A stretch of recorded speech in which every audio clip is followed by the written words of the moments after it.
Hi there, calligraphy people.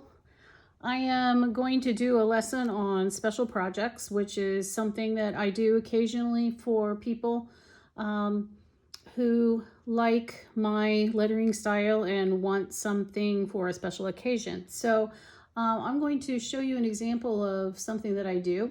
And this is a wooden box that is for a wedding that I am attending over the weekend. And this is a wooden box like you would put your cards with checks and things with them. That's why there's a slot in the top. So the bride's family, who's a friend of mine, has asked me to letter the name of the couple on the top. And one of the requests that they gave was that they like the style of lettering that goes off the side. So I took a look in my book and I found something that I thought looked pretty similar to that, and then I sort of put my own spin on it. So they requested the use of a gold paint pen. So I went to, I forget where I got this, Hobby Lobby or Michael's or one of those. And I wanted this kind of a tip because I wanted to be able to control. I did not want a chisel tip. So this is called a bullet point. And this is gold metallic paint in the form of a paint pen. So these paint pens have to be primed. And so I've already done that because I use this pen for something else. And you also need to shake it before you begin. So I've already penciled in the lettering on here. So this should be pretty simple, but once I'm done with the actual lettering, then I'm going to go back and sort of spruce it up a little bit. So it requires a steady hand, and I actually have a bracelet on them, which I'm going to take off because that sort of clinks on the wood and kind of bugs me. So here I go. This takes a little bit of bravery to get started because this is a one item only thing. So if I goof this up, then I'm going to have to go back to Michael's and buy another box, and I really don't want to do that.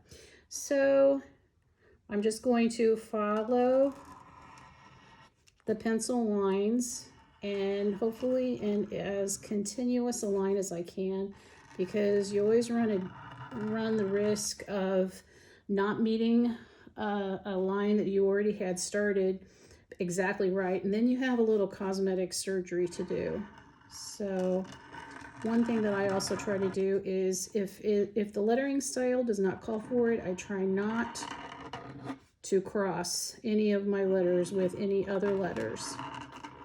I think that gives you a cleaner look and makes your final product look a lot better. So call me crazy, but I kind of like the smell of this paint pen. Of course, I also like the smell of Sharpie markers and also the smell of gasoline. So it could be that those things are all related somehow.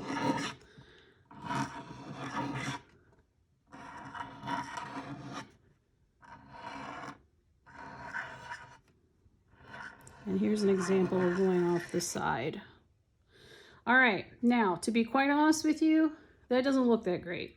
So what I'm going to do now is I'm going to go back and I'm going to fill in some of the lines and make them a little thicker. So the way that I do that is I just draw a parallel line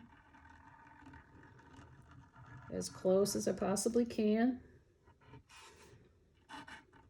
Fill it in, and every once in a while you need to kind of shake up your paint pen again, because for some reason the stuff sort of, it either settles inside or it gets kind of, the tip gets kind of blocked. So sometimes you just need to kind of give it a little gas. So right off the bat, you can see that that looks much nicer than just the one skinny line. So now I'm going to take I'm going to make all my downward strokes the thick ones. So if it does not have a downward stroke, I'm leaving it alone. And I'm also trying to kind of eyeball it a little bit and make sure that the side that I'm filling in isn't too close to the letters on either side.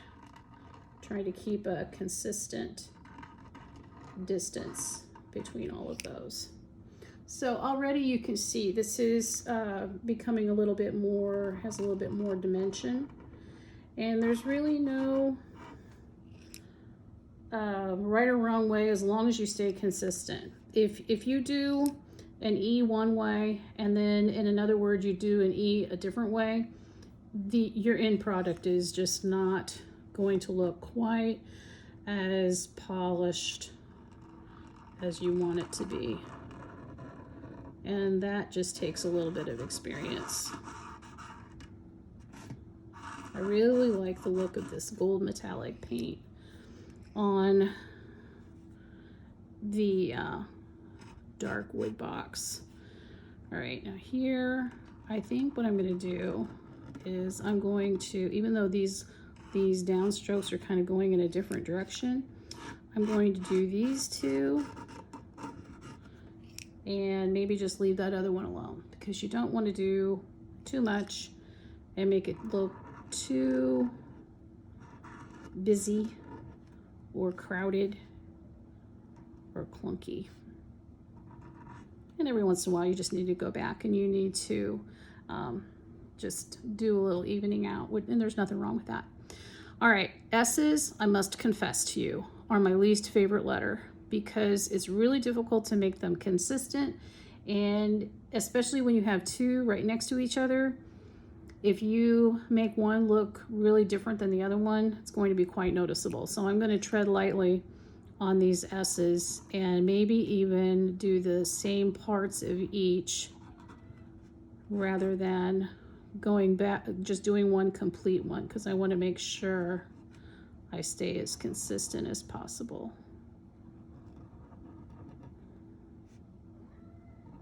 You can hear my cat meowing if you listen really closely. Okay, so not the best, but not the worst. And for a person who's putting an envelope in this little slot, I don't think they're gonna be dissecting my calligraphy work too much, at least I hope not.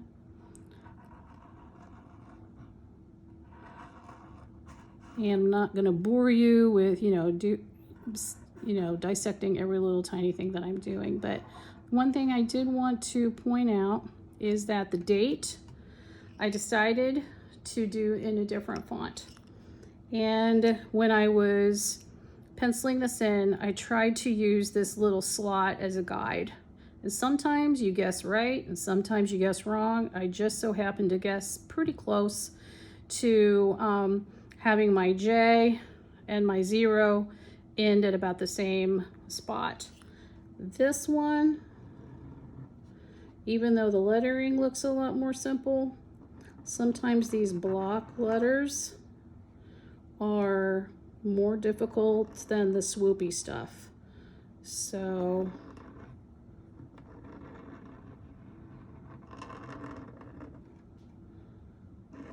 this one, by having two different fonts, it kind of provides a little visual interest.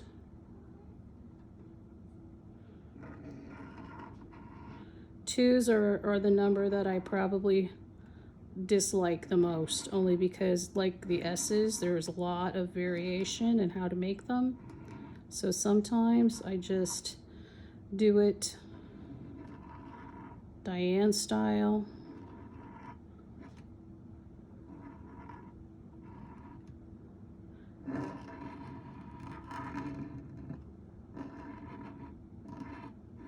I could, if I wanted to, kind of do a little extra swoop on the zeros. I'll see how I feel. Sometimes I have to walk away from it and then look at it an hour later, and sometimes my ideas just sort of crystallize from there. Anyway, that's a project that I'm gonna turn into, or actually I'm dropping this off with the bride tomorrow.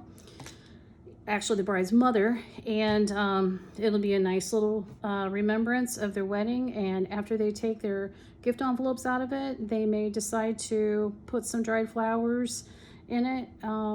or maybe they just won't need it anymore. If it was me, I'd probably spray paint it black and start over again and use it for something else. But anyway, all right, so that's an example of a special project. And I hope you enjoyed that, and we will see you later.